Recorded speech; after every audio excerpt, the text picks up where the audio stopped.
Van Damme es llamado por el ejército para luchar contra una amenaza que solo él conoce bien. Jean-Claude estaba sentado en la terraza de su casa en Los Ángeles, contemplando el atardecer californiano. Habían pasado casi 8 años desde su última película de acción.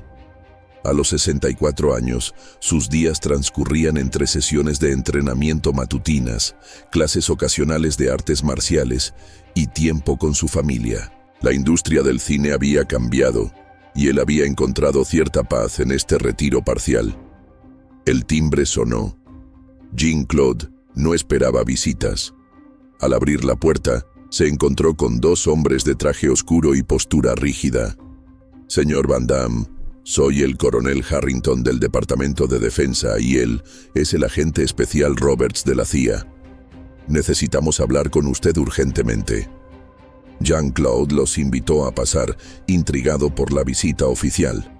En su sala de estar, el coronel abrió un maletín y extrajo una carpeta con la palabra «clasificado» estampada en rojo. «¿Recuerda a Víctor Morozov?», preguntó Harrington, deslizando una fotografía sobre la mesa.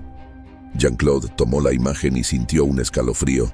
Víctor había sido director de fotografía en 3 de sus películas durante los años 90, un hombre brillante con quien había formado una amistad cercana hasta que sus caminos se separaron. «Claro que lo recuerdo. Trabajamos juntos varias veces, un genio detrás de la cámara. Perdimos contacto hace unos 15 años. Después del fracaso financiero de su último proyecto cinematográfico independiente, Morozov acumuló deudas millonarias, desapareció del radar y resurgió en el mercado negro. Durante los últimos 7 años, ha construido la red de tráfico de armas químicas más sofisticada del hemisferio occidental». Jean-Claude no podía creerlo. El Víctor que él conocía era un artista apasionado, no un traficante de armas. «La semana pasada interceptamos una transacción en la frontera con México, material suficiente para fabricar gas nervioso que podría devastar una ciudad entera», continuó Roberts mientras desplegaba más fotografías. «Creemos que está preparando algo grande, posiblemente en territorio estadounidense». «¿Y qué tengo que ver yo con esto?», preguntó Jean-Claude, aunque ya intuía la respuesta. «Usted es la única persona que realmente lo conoció», explicó Harrington. «Conoce sus patrones de pensamiento, sus gustos, sus manías. Necesitamos su ayuda para anticipar sus movimientos y capturarlo antes de que sea demasiado tarde». «No soy agente, soy actor», protestó Jean-Claude. «Será asesorado por nuestro mejor equipo», respondió Roberts. «No le pedimos que lo enfrente, solo que nos ayude a entenderlo». Jean-Claude observó las fotografías sobre la mesa. Víctor había envejecido, su cabello ahora completamente blanco, pero sus ojos mantenían esa intensidad que recordaba. «¿Tengo opción?» «Técnicamente sí», respondió Harrington. «Pero hay vidas en juego, muchas vidas». Jean-Claude se levantó y caminó hacia la ventana.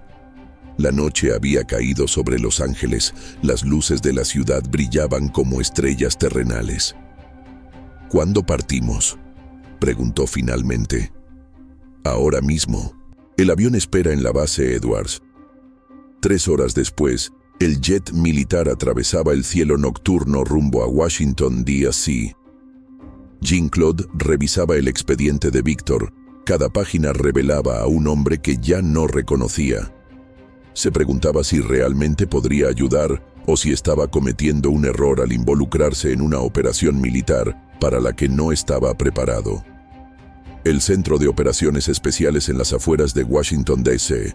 era un complejo de edificios grises rodeados de alambradas y sistemas de seguridad. Jean-Claude fue escoltado a una sala de reuniones donde lo esperaba un equipo de 6 personas. «Señor Van Damme, soy la mayor Sofía Reyes, líder de esta operación». Se presentó una mujer de unos 40 años, cabello negro recogido y mirada penetrante. «Mi equipo incluye especialistas en armas químicas, inteligencia estratégica y operaciones tácticas. Durante las siguientes horas, Jean-Claude observó cómo desplegaban mapas, fotografías y documentos sobre una enorme mesa digital. La operación había sido bautizada como Serpiente Blanca, en referencia al apodo que Víctor había adoptado en el mercado negro debido a su distintivo cabello blanco. Según nuestros informes, Morozov ha establecido contactos con 3 grupos terroristas y 2 cárteles, explicó el analista de inteligencia mientras proyectaba una red de conexiones en la pantalla. Ha perfeccionado un método para transportar componentes químicos separados que solo se vuelven letales al combinarse. Jean-Claude escuchaba atentamente, tratando de reconciliar la imagen del Víctor que conoció con este maestro del crimen internacional. Necesitamos que nos ayude a entender su psicología, intervino Reyes. ¿Qué lo motiva? ¿Cómo piensa? ¿Tiene alguna debilidad que podamos explotar? Jean-Claude se frotó la barbilla pensativo. Víctor siempre fue un perfeccionista obsesivo. En el set de filmación medía la luz hasta el último detalle. Repetía tomas hasta que cada sombra estuviera exactamente donde él quería. Caminó hacia la pantalla donde aparecía el rostro de Víctor. También era un hombre de patrones. Siempre usaba la misma marca de cigarrillos, el mismo modelo de cámara. Incluso comía los mismos alimentos en días específicos de la semana. Eso coincide con nuestros análisis de sus operaciones, confirmó otro agente. Sus entregas siguen patrones matemáticos precisos. Jean-Claude continuó. Víctor admiraba el cine clásico ruso, especialmente a Eisenstein. Su obra favorita era El acorazado Potemkin. Solía decir que la secuencia de la escalera de Odessa era la perfección cinematográfica. ¿Por qué es relevante eso?, preguntó uno de los agentes más jóvenes. Porque la escalera representa el caos controlado, respondió Jean-Claude. Víctor cree en la belleza del caos orquestado con precisión. La mayor Reyes lo miró con nuevo interés. Continúe. También tenía una obsesión con los relojes antiguos. Coleccionaba piezas raras, especialmente cronómetros marinos. Decía que le fascinaba la precisión mecánica en un mundo impredecible. Durante las siguientes horas, Jean-Claude compartió detalles sobre Víctor, su preferencia por los espacios elevados, su aversión a los lugares cerrados, su admiración por la arquitectura Art Deco, su pasión por el ajedrez. Al amanecer, la sala de reuniones estaba llena de notas y diagramas basados en los recuerdos de Jean-Claude. El equipo había comenzado a construir un perfil psicológico más completo. «Hay algo más», dijo Jean-Claude finalmente. Víctor perdió a su familia en Chernóbil. Nunca hablaba de ello, pero una noche, después de varias copas, me contó que su esposa e hija murieron por la radiación. Él estaba filmando un documental en Kiev cuando ocurrió el desastre. La sala quedó en silencio. Eso podría explicar su fijación con las armas químicas, comentó el especialista. No es solo negocio para él, es algo personal. Necesito descansar, dijo Jean-Claude, agotado por la sesión intensiva y el jet lag. Por supuesto, respondió Reyes. Continuaremos en unas horas. Gracias por su colaboración, señor Van Damme. Mientras lo escoltaban a sus habitaciones temporales, Jean-Claude sintió el peso de la responsabilidad sobre sus hombros. Si sus recuerdos y análisis eran correctos, podrían detener a Víctor antes de que causara una tragedia. Si se equivocaba, las consecuencias serían devastadoras. 3 días después, el helicóptero militar aterrizó en el tejado de un edificio en el centro de Chicago.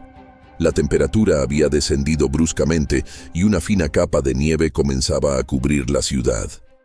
Jean-Claude, ahora vestido con ropa táctica negra, descendió junto a la mayor Reyes y 2 agentes especializados. Los servicios de inteligencia habían interceptado comunicaciones cifradas que sugerían que Víctor estaba organizando una reunión con compradores en la ciudad. El análisis de los patrones de movimiento, combinado con las intuiciones de Jean-Claude sobre los gustos de Víctor, los había llevado a centrar la búsqueda en el distrito financiero. El edificio Carbide and Carbon, había dicho Jean-Claude durante el briefing. Es Art Deco. Tiene una vista privilegiada de la ciudad y está cerca del lago. Víctor apreciaría su estética. Ahora se encontraban a 2 manzanas del edificio en cuestión, instalando un centro de vigilancia temporal en un apartamento vacío que el gobierno había requisado para la operación. Recuerde, señor Van Damme, usted está aquí como consultor, le recordó Reyes mientras los técnicos instalaban equipos de monitoreo. Bajo ninguna circunstancia debe involucrarse directamente si localizamos a Morozov. Jean-Claude asintió, aunque sentía una extraña mezcla de anticipación y temor ante la posibilidad de enfrentarse a su antiguo amigo. El apartamento se transformó rápidamente en un centro de operaciones. Las pantallas mostraban diferentes ángulos del Carbide and Carbon y las calles circundantes. Agentes encubiertos patrullaban la zona, mezclándose con los transeúntes y turistas. «Tenemos confirmación», anunció un agente con auriculares. Un hombre que coincide con la descripción de Morozov ha reservado la sala VIP del restaurante de la terraza para esta noche. Jean-Claude se acercó a la ventana y observó el icónico edificio, cubierto parcialmente por la nevada que se intensificaba. «No será una reunión grande», comentó. «Víctor odia las multitudes, probablemente solo él y máximo 2 compradores». «¿Podría ser una trampa?», preguntó uno de los agentes. «No es su estilo», respondió Jean-Claude. «Víctor es calculador, no impulsivo. Si sospechara que lo estamos siguiendo, simplemente desaparecería». A las 8:45 p.m., las cámaras captaron la llegada de una limusina negra. Un hombre mayor de cabello blanco descendió, acompañado por un guardaespaldas. Vestía un abrigo de cachemir gris y llevaba un maletín metálico esposado a su muñeca. «Es él», confirmó Jean-Claude, sintiendo un nudo en la garganta. No ha cambiado tanto como pensaba. Víctor entró al edificio con la elegancia y confianza que Jean-Claude recordaba de sus días en los sets de filmación. 20 minutos después, otra limusina se detuvo frente al edificio. 2 hombres de aspecto árabe descendieron y entraron. «Son los compradores», murmuró la mayor Reyes. «Según inteligencia, representan a una facción extremista con células dormidas en varias ciudades estadounidenses». Jean-Claude observaba las pantallas con atención. Algo no encajaba. «Víctor nunca llevaría personalmente las muestras a una primera reunión», dijo repentinamente. «Es demasiado cauteloso». «El maletín está esposado a su muñeca», señaló uno de los agentes. «Es una distracción», insistió Jean-Claude. «Conozco sus métodos de trabajo. Siempre tiene un plan B». La mayor Reyes lo miró dubitativa, pero activó su comunicador. «A todas las unidades, posible situación de engaño. El maletín principal podría ser una distracción. Busquen cómplices o paquetes secundarios». Mientras los agentes rastreaban el perímetro, Jean-Claude continuaba observando las imágenes. Su mirada se detuvo en una mujer que había entrado al edificio minutos antes que Víctor. Llevaba un violonchelo. «Ahí», señaló, «la mujer del violonchelo». Víctor tocaba el violonchelo en su juventud. Es demasiada coincidencia. Reyes ordenó inmediatamente que verificaran a la mujer. En menos de 1 minuto, la respuesta llegó. La mujer del violonchelo entró al mismo ascensor que Morozov, pero se bajó 2 pisos antes de la terraza. «Es su contacto», afirmó Jean-Claude. «El verdadero intercambio ocurrirá en otro lugar del edificio». Reyes tomó una decisión. «Equipo Alfa, mantengan vigilancia en la terraza. Equipo Beta, diríjanse al piso donde bajó la mujer del violonchelo. Procedan con extrema precaución». Jean-Claude sentía el pulso acelerado. A través de las cámaras, observaba cómo los agentes encubiertos se movían con precisión militar. «Mayor Reyes», llamó otro agente. «Tenemos una transmisión de radio no autorizada saliendo del edificio». En ese momento, las imágenes mostraron a Víctor levantándose abruptamente de la mesa en la terraza mirando su reloj. Algo había salido mal. «Nos descubrió», exclamó Reyes. «Todos los equipos procedan con la captura». Jean-Claude vio cómo el caos se desataba. Víctor y su guardaespaldas corrían hacia las escaleras de emergencia, mientras los compradores huían en dirección contraria. Los agentes encubiertos emergían de su fachada, persiguiendo a los sospechosos. «La mujer del violonchelo está en movimiento, dirigiéndose a la salida este», informó un agente. «Iré tras ella», dijo Jean-Claude, dirigiéndose a la puerta. «No, es una orden», gritó Reyes, pero Jean-Claude ya había salido. La nieve caía con intensidad cuando Jean-Claude llegó a la calle. A una manzana de distancia, distinguió a la mujer del violonchelo corriendo con dificultad debido al pesado instrumento. Sin pensarlo 2 veces, la persiguió. Al doblar una esquina, la mujer se detuvo al encontrarse en un callejón sin salida. Se giró, dejando el estuche del violonchelo en el suelo. «No te acerques», advirtió con acento de Europa del Este. Jean-Claude se detuvo a unos metros de distancia. «No quiero hacerte daño, solo quiero hablar con Víctor». La mujer lo miró con sorpresa. «¿Quién eres?» «Un viejo amigo», respondió Jean-Claude. «Por favor, necesito detenerlo antes de que cometa un error irreparable». Un disparo resonó en la distancia. La mujer aprovechó la distracción para arrojar una pequeña granada de humo. Jean-Claude retrocedió, tosiendo, pero logró distinguir que ella abandonaba el estuche del violonchelo mientras escapaba. Cuando el humo se disipó, Jean-Claude se acercó cautelosamente al estuche. Lo abrió con cuidado y encontró viales cuidadosamente empacados entre el acolchado donde debería estar el instrumento. Por su comunicador escuchó la voz de Reyes. «Van Damme, responda». «Tengo los viales», informó. La mujer escapó, pero dejó el cargamento. «No se mueva», ordenó Reyes. «El equipo de materiales peligrosos va en camino». Jean-Claude observó los viales, preguntándose qué habría llevado a Víctor a convertirse en traficante de muerte. En el fondo del estuche notó un pequeño sobre. Lo abrió y encontró una fotografía antigua.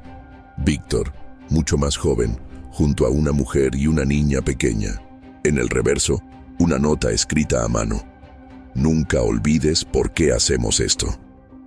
Una semana después del incidente en Chicago, el centro de mando en Washington bullía de actividad. Los viales recuperados contenían un agente nervioso altamente concentrado, suficiente para contaminar el suministro de agua de un distrito entero. El análisis de la fotografía y las comunicaciones interceptadas habían revelado nueva información sobre Víctor. «Creemos que su objetivo final no es simplemente el lucro», explicó el analista principal, mientras proyectaba documentos en la pantalla central. «Morozov parece estar ejecutando un plan de venganza contra corporaciones específicas que tuvieron contratos con la antigua Unión Soviética para la construcción y mantenimiento de plantas nucleares». Jean-Claude escuchaba atentamente. La pieza final del rompecabezas comenzaba a encajar. La mujer del violonchelo ha sido identificada como Natasha Petrova, sobrina de Víctor, continuó el analista. Sus padres también murieron en el desastre de Chernóbil. Ha sido su mano derecha durante los últimos 5 años. La mayor Reyes tomó la palabra. «Hemos detectado movimientos de sus asociados en la costa este. Todo indica que Nueva York es su próximo objetivo, específicamente la sede de Constel Energy, una corporación que proveyó componentes defectuosos para Chernóbil según documentos desclasificados». Jean-Claude se levantó y se acercó al mapa. Víctor no haría un ataque directo, buscaría algo simbólico, algo con impacto visual. Reflexionó un momento. ¿Cuándo es la gala anual de Constel Energy? Los agentes intercambiaron miradas sorprendidas. «Esta noche», respondió uno de ellos tras consultar su tableta, «en su edificio central de Manhattan, Ahí estará, afirmó Jean-Claude con certeza. Es el tipo de escenario que Víctor consideraría perfecto. Los ejecutivos de la corporación reunidos, prensa, políticos, todo transmitido en vivo. 4 horas después, un convoy de vehículos sin identificación se desplazaba por las calles de Manhattan. Jean-Claude, vestido con un elegante smoking, repasaba mentalmente el plan. Su credencial indica que es Joan Devereux, inversor europeo. Le recordó Reyes, quien también vestía de gala como parte del operativo encubierto. Recuerde, solo identificación. Si localizamos a Morozov, los equipos tácticos se encargarán. El edificio de Constel Energy era una imponente torre de cristal y acero que dominaba su sector de Manhattan. Para la gala, habían transformado el vestíbulo principal y el salón de recepciones del piso 50 en espacios de celebración. Jean-Claude ingresó con naturalidad, adoptando el papel de empresario europeo con décadas de experiencia en actuación. En su oído, un diminuto auricular le permitía mantenerse en contacto con el equipo. Cámara 1 sin novedad, escuchó mientras tomaba una copa de champán de un mesero. Perímetro asegurado. La crema innata de Nueva York circulaba por el lugar. Políticos, celebridades, magnates de los negocios. Jean-Claude escaneaba discretamente cada rostro, buscando a Víctor o a Natasha. Tras media hora de reconocimiento sin resultados, decidió subir al salón del piso 50, donde se realizaría la ceremonia principal. Los ascensores panorámicos ofrecían una vista espectacular de la ciudad iluminada. Al llegar al piso 50, algo captó su atención. Un hombre ajustaba lo que parecía ser un equipo de iluminación cerca del escenario donde hablaría el CEO. Jean-Claude lo reconoció inmediatamente. Había trabajado como asistente de iluminación en una de sus películas con Víctor. Posible contacto, murmuró en su micrófono. Hombre ajustando luces en el escenario principal, cabello gris, complexión delgada, confirmado como asociado de Morozov. Recibido, respondió Reyes. Mantenga distancia. Equipos en aproximación. Jean-Claude observó cómo 2 agentes encubiertos se acercaban casualmente al área. El técnico terminó su trabajo y se alejó hacia un pasillo lateral. Sin pensarlo, Jean-Claude lo siguió, manteniendo una distancia prudente. El pasillo conducía a un área de servicio. Jean-Claude vio al técnico entrar a una habitación marcada como control de sistemas. Esperó unos segundos y luego se acercó a la puerta, escuchando.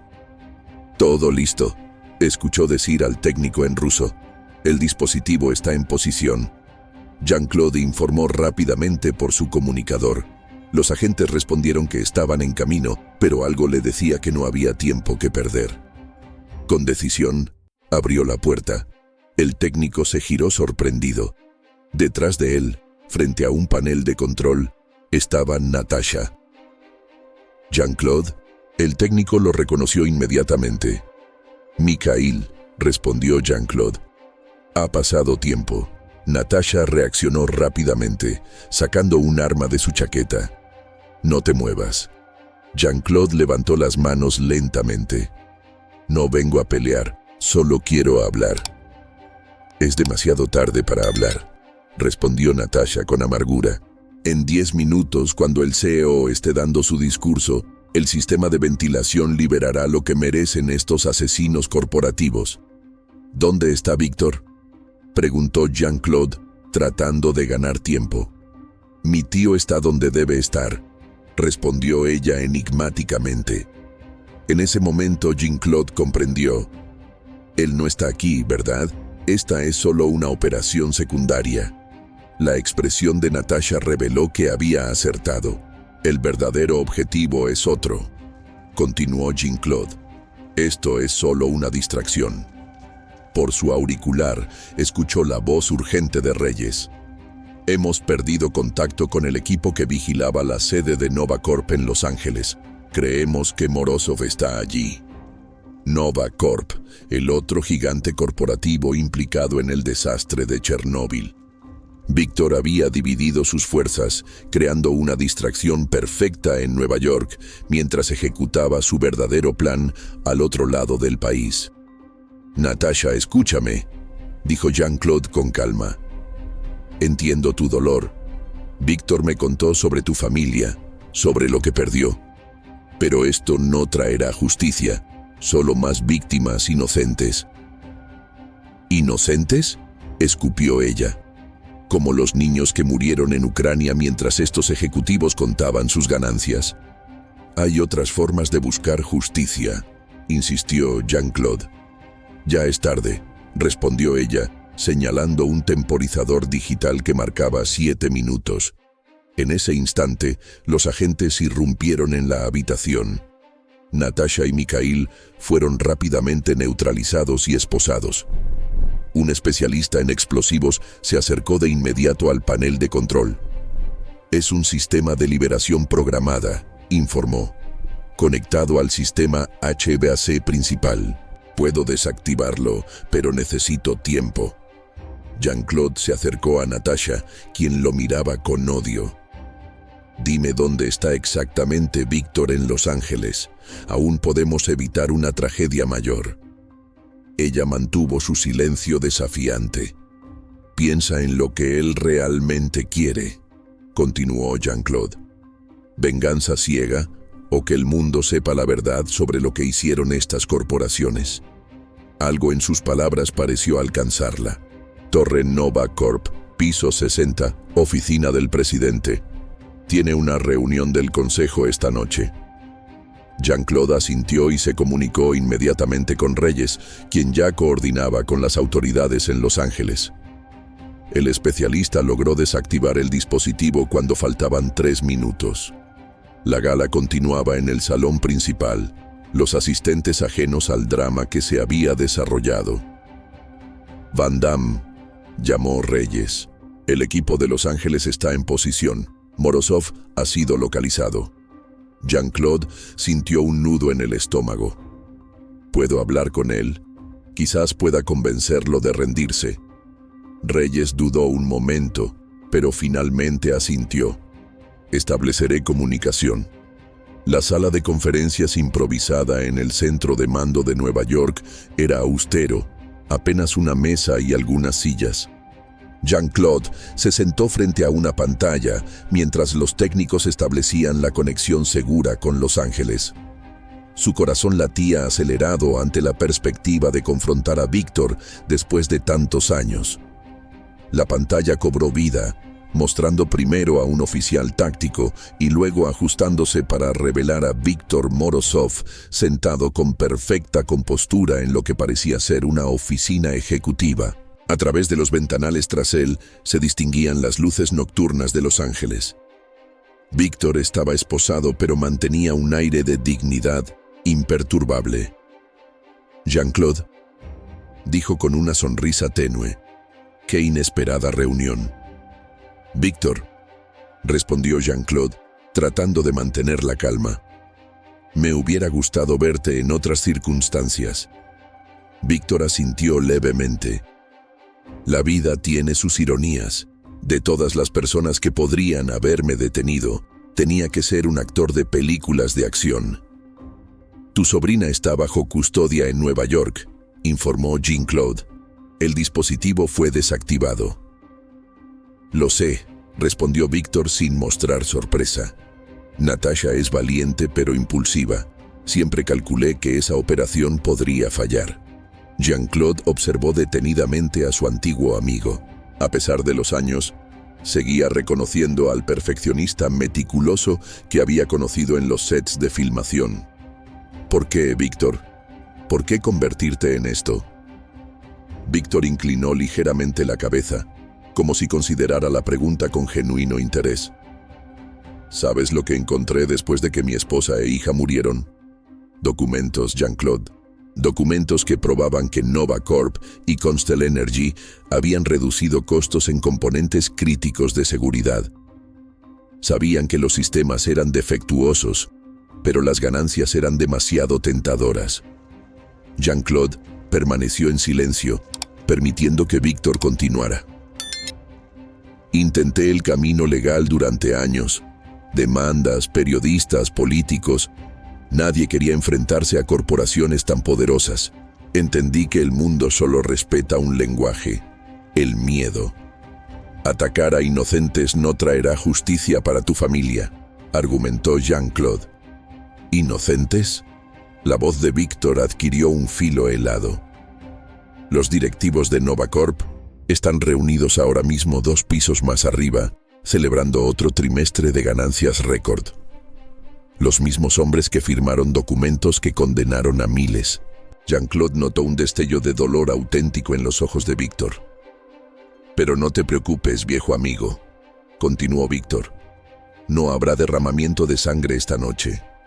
La declaración tomó por sorpresa a Jean-Claude y a los agentes que monitoreaban la conversación. El dispositivo que instalé en el sistema de ventilación no contiene toxinas, explicó Víctor con una sonrisa enigmática. Contiene datos. Cientos de documentos internos, memorandos confidenciales, correos electrónicos que prueban la negligencia criminal de estas corporaciones, todo convertido en micropartículas de tinta que ahora mismo están siendo distribuidas por toda la sala de juntas.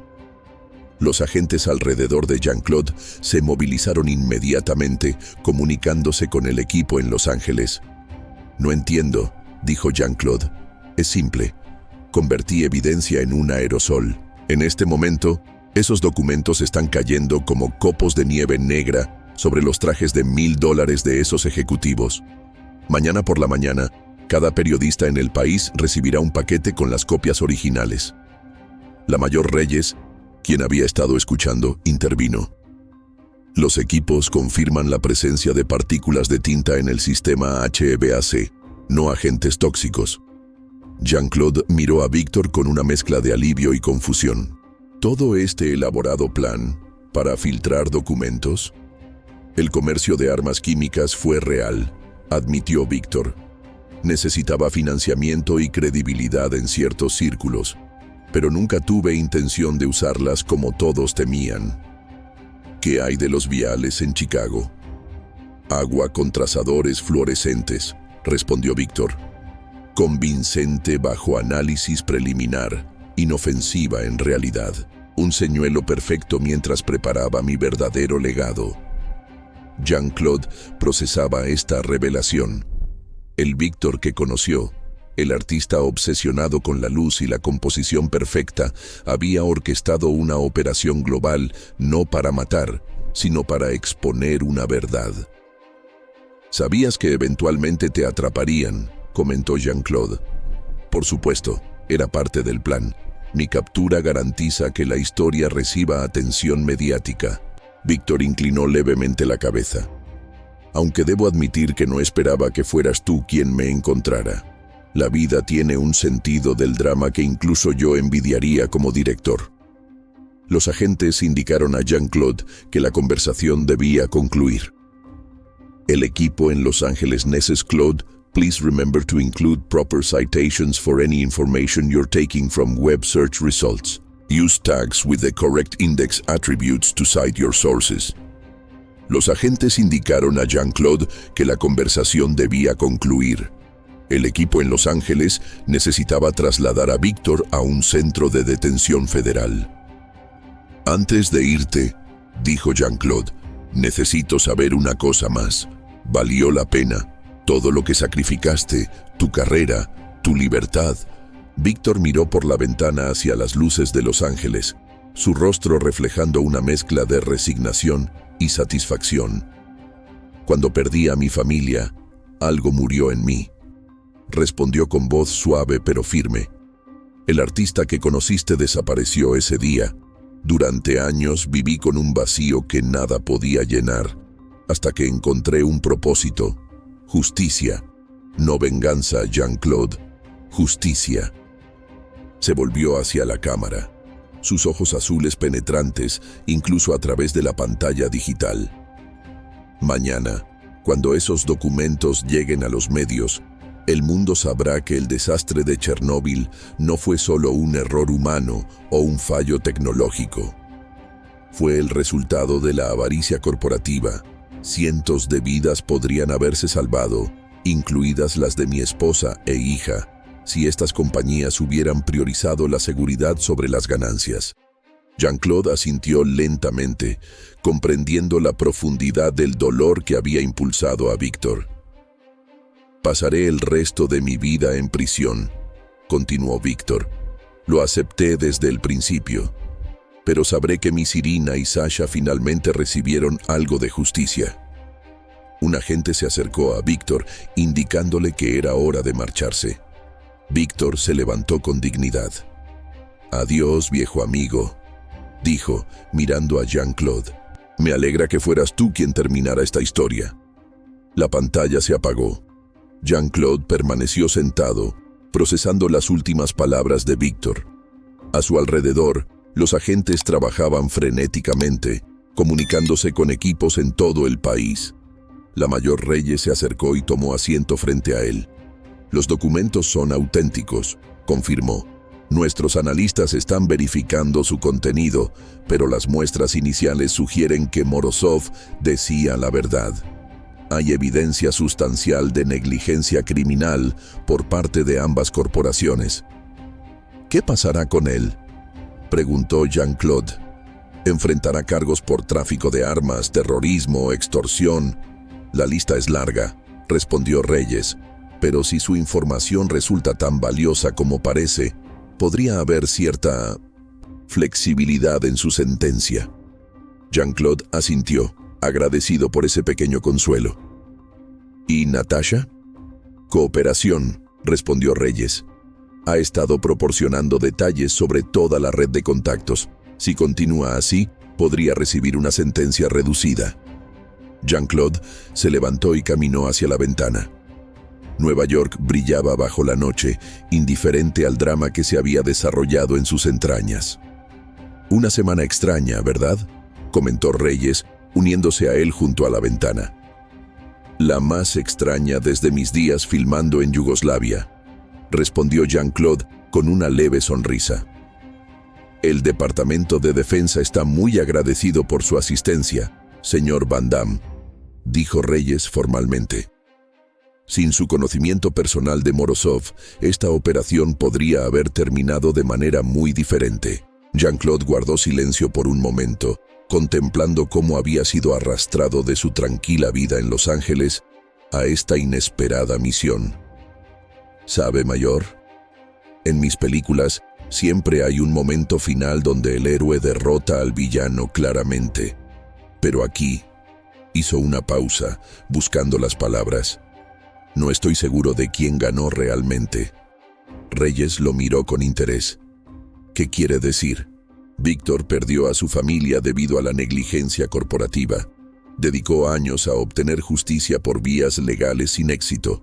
Finalmente recurrió a métodos extremos, no para matar, sino para exponer la verdad. ¿Eso lo convierte en un villano o en un tipo de héroe retorcido?» «La ley es clara al respecto», respondió Reyes profesionalmente, aunque su tono sugería que entendía el dilema moral. «La ley sí», concedió Jean-Claude, «pero la justicia es más compleja». 3 días después, Jean-Claude observaba las noticias en la sala de estar de su casa en Los Ángeles. Tal como Víctor había prometido, los documentos habían generado un terremoto mediático. Las acciones de Nova Corp y Constel Energy se desplomaban mientras fiscales federales anunciaban investigaciones. Antiguos ejecutivos estaban siendo citados a declarar y familias de víctimas de Chernóbil presentaban nuevas demandas colectivas. Su teléfono sonó. Era un número bloqueado. «Diga», respondió con cautela. «Señor Van Damme». La voz de la mayor Reyes sonaba formal pero amistosa. «Pensé que le gustaría saber que el traslado de Morozov se completó sin incidentes. Está cooperando plenamente con las autoridades». «Me alegra oírlo», respondió sinceramente. «También», hizo una pausa Reyes, «pensé que debería saber que hemos encontrado evidencia de que Morozov rechazó múltiples ofertas de grupos terroristas reales que querían comprar sus armas químicas. Parece que mantuvo una línea que nunca cruzó. Jean-Claude sintió un alivio inesperado al confirmarse que Víctor, a pesar de todo, había mantenido cierto código moral. «Gracias por informarme», dijo. «El departamento considera este caso cerrado», continuó Reyes. «Pero tengo curiosidad personal. ¿Cómo supo que sería Chicago? De todos los lugares posibles, ¿cómo adivinó correctamente?»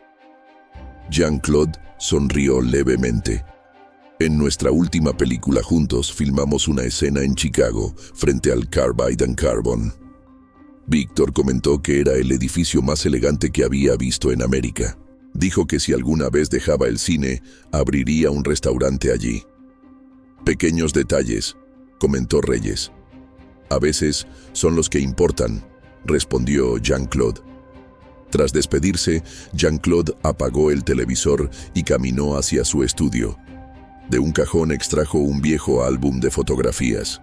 En él, imágenes de diversos sets de filmación, momentos capturados de una vida dedicada al cine. Se detuvo en una particular. Él y Víctor sonriendo bajo el sol de Tailandia durante el rodaje de su segunda película juntos. Cerró el álbum con cuidado y miró por la ventana hacia el atardecer californiano. Mañana volvería a su rutina. Entrenamiento matutino, quizás una clase de artes marciales por la tarde. La vida normal después de una misión inesperada. Pero sabía que algo había cambiado. La experiencia le había recordado que el mundo real era mucho más complejo que los guiones de sus películas. Que a veces la línea entre héroe y villano podía difuminarse hasta volverse irreconocible.